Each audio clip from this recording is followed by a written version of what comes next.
Assalamualaikum warahmatullahi wabarakatuh. Kami dari kelompok 2 ingin mempresentasikan hasil kerja kelompok kami mengenai laporan laba rugi yang akan dilanjutkan oleh teman saya, Saudari Gilvan. Laporan laba rugi. Pengertian laba rugi adalah suatu laporan yang menunjukkan pendapatan dan biaya-biaya dari suatu usaha untuk suatu periode tertentu. Selisih antara pendapatan dan biaya merupakan laba yang diperoleh atau rugi yang diterima oleh perusahaan.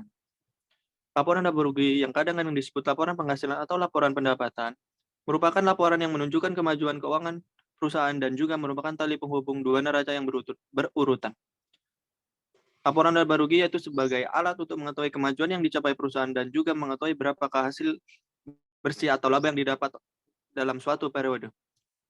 Baik, akan dilanjutkan oleh teman saya.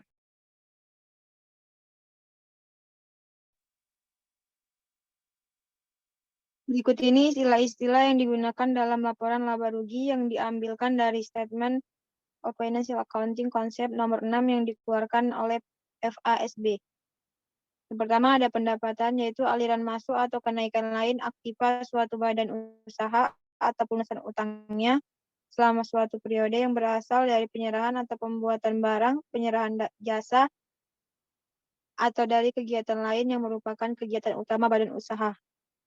Yang kedua, biaya adalah aliran keluar atau pemakaian lain aktiva atau timbulnya utang selama satu periode yang berasal dari penyerahan atau pembuatan barang, penyerahan jasa, atau dari pelaksanaan kegiatan lain yang merupakan kegiatan utama badan usaha. Yang ketiga, penghasilan, yaitu selisih penghasilan sesudah dikurangin biaya-biaya. Bila pendapatan lebih kecil daripada biaya, selisihnya sering disebut rugi. Keempat, laba, yaitu kenaikan modal 9 aktiva bersih yang berasal dari transaksi sampingan atau transaksi yang jarang terjadi dari suatu badan usaha dan dari semua transaksi.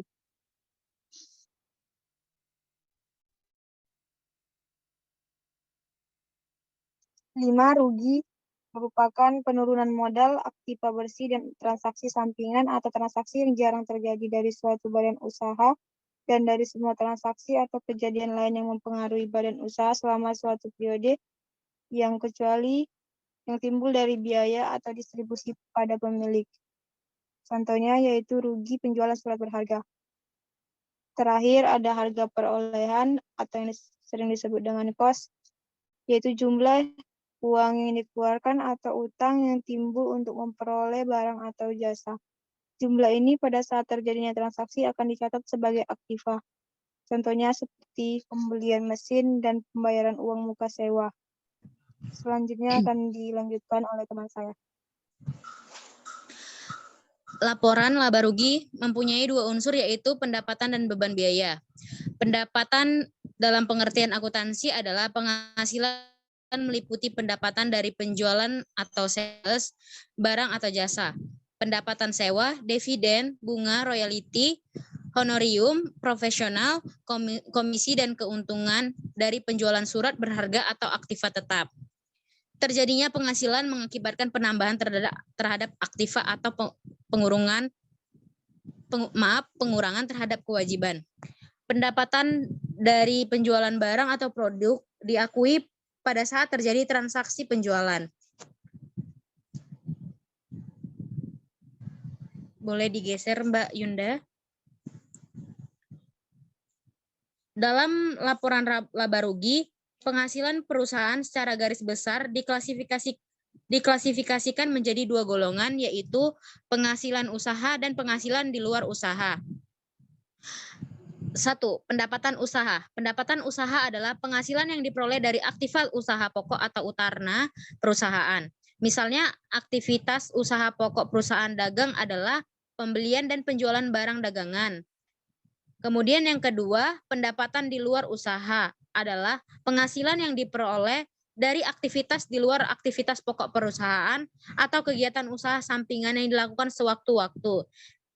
Contohnya perusahaan bengkel selain menjual jasa bengkel kadang-kadang menyewakan kendaraan. Contoh lain yaitu perusahaan dagang yang menyewakan sebagian gedung kantornya. Kemudian 2, beban. Terjadinya beban atau expenses adalah berkurangnya nilai aktiva atau bertambahnya kewajiban yang mengakibatkan penurunan ekuitas yang tidak berhubungan dengan penarikan modal dan pembagian laba kepada penanam modal. Seperti halnya penghasilan, beban dalam laporan laba rugi dikelompokkan menjadi dua, yaitu beban usaha dan beban di luar usaha. Beban usaha adalah beban-beban yang secara langsung atau tidak langsung berhubungan dengan aktivitas usaha pokok perusahaan.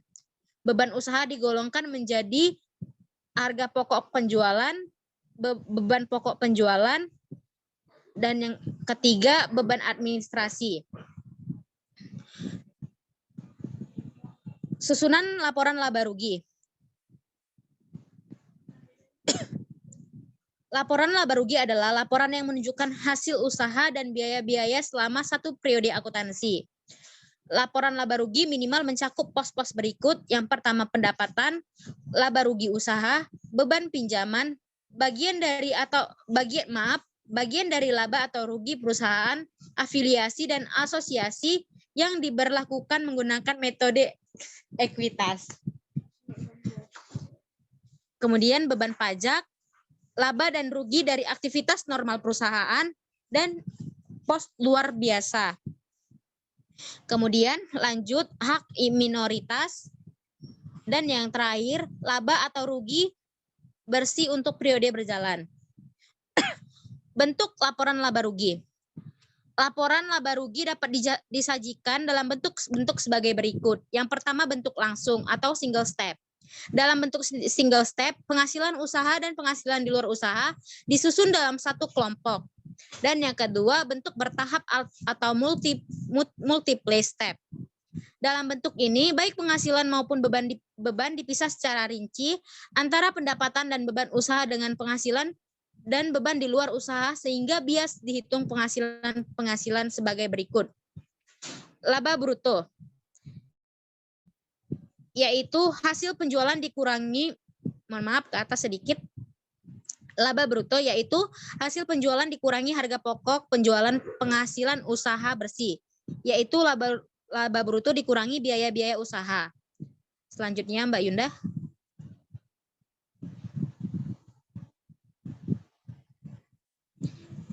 Baik, selanjutnya akan dilanjutkan oleh teman saya, yaitu Anneke. Laporan arus kas. 1. Laporan arus kas. Pengertian laporan arus kas. Laporan arus kas merupakan laporan yang menyajikan informasi tentang arus kas masuk dan arus kas keluar dan setara kas suatu entitas untuk suatu periode tertentu.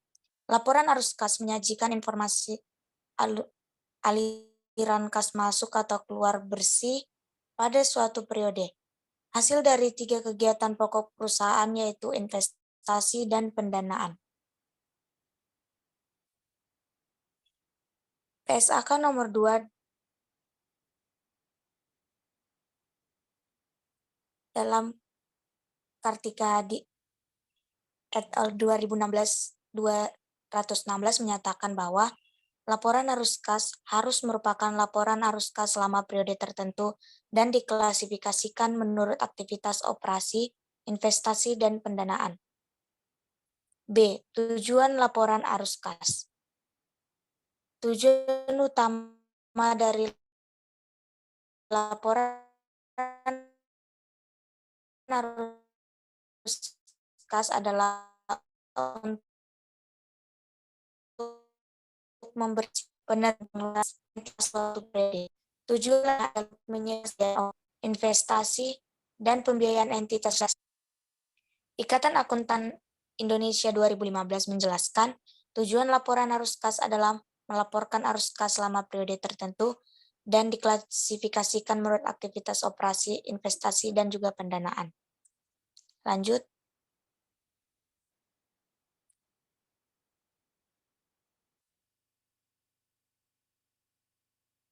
C. Klasifikasi laporan arus kas. Laporan arus kas menurut PSAK 2 revisi 2019 diklasifikasikan menjadi 3, yaitu sebagai berikut. 1. Aktivitas operasi adalah aktivitas penghasilan utama, pendapatan entitas, dan aktivitas lain yang bukan merupakan investasi dan pendanaan. 2. Aktivitas investasi adalah aktivitas berupa perolehan dan pelepasan aset jangka panjang serta investasi lain yang tidak termasuk setara kas. 3. Aktivitas pendanaan adalah aktivitas yang mengakibatkan perubahan dalam jumlah serta komposisi kontribusi modal dan pinjaman entitas. Selanjutnya akan dilanjutkan oleh teman saya, Yunda. Operating cash flow atau OCV. Operating cash flow atau OCV pada umumnya berasal dari transaksi dan peristiwa lain yang mempengaruhi laba neto atau kerugian suatu entitas dan merupakan penghasil utama pendapatan perusahaan. Menurut Prastowo, aktivitas operasi adalah aktivitas penghasilan utama atau principal revenue activities dan aktivitas lain yang bukan merupakan aktivitas investasi dan pendanaan. Arus kas dari aktivitas operasi dapat disajikan dengan dua metode, yaitu sebagai berikut. Metode langsung yang menyajikan kelompok utama penerimaan kas bruto atau gross dan pembayaran kas bruto. Yang kedua, metode tidak langsung dimulai dengan laba rugi periode berjalan dan menyesuaikan laba rugi tersebut dengan transaksi non-kas, akrual, dan tanggungan dari pos yang penghasilan atau pengeluaran dalam aktivitas investasi dan pendanaan. Sekian presentasi yang bisa kelompok 2 sampaikan. Apabila ada salah kata, kami mohon maaf. Terima kasih.